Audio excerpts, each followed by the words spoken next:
साम्राज्य न्यूज, सामान्यांचा असामान्य आवाज। उत्तर सोलापूरचे तहसीलदार निलेश पाटील यांच्या कामकाजाची विभागीय चौकशी होणार आहे। या संदर्भात राज्याच्या महसूल मंत्र्यांनी आदेश दिले आहेत। पाटील यांनी पदभार घेतल्यापासून त्यांचा कारभार वादग्रस्त आहे।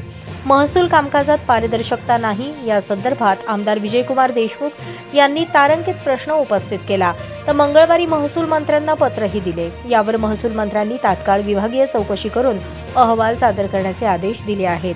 त्यासाठी चौकशी समिती गठीत करण्यात आली आहे।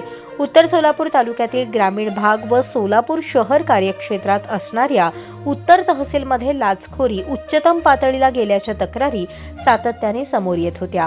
गेल्याच आठवड्यात भ्रष्टाचाराच्या एका प्रकरणावरून एका संघटनेने तहसीलदारांच्या नामफलकाला काळे फासले। या संदर्भात आमदार विजयकुमार देशमुख यांनी महसूल मंत्री चंद्रशेखर बावनकुळे यांना पत्र दिले होते। त्यांच्या पत्रानुसार चालू अधिवेशनात तहसीलदार पाटील यांच्याबाबत तारांकित प्रश्न उपस्थित करण्यात आला। मंगळवारी अधिवेशनात देशमुख यांनी या संदर्भात महसूल मंत्री बावनकुळे यांची भेट घेतली। यावेळी महसूल मंत्र्यांनी तहसीलदार पाटील यांच्या विभागीय चौकशीचे आदेश दिले। ही चौकशी जलद व प्रामाणिक झाल्यास तहसीलदार पाटील यांच्यासह इतर कर्मचारी सुद्धा कारवाईच्या कक्षेत येतील, असा दावा व्यक्त केला जात आहे।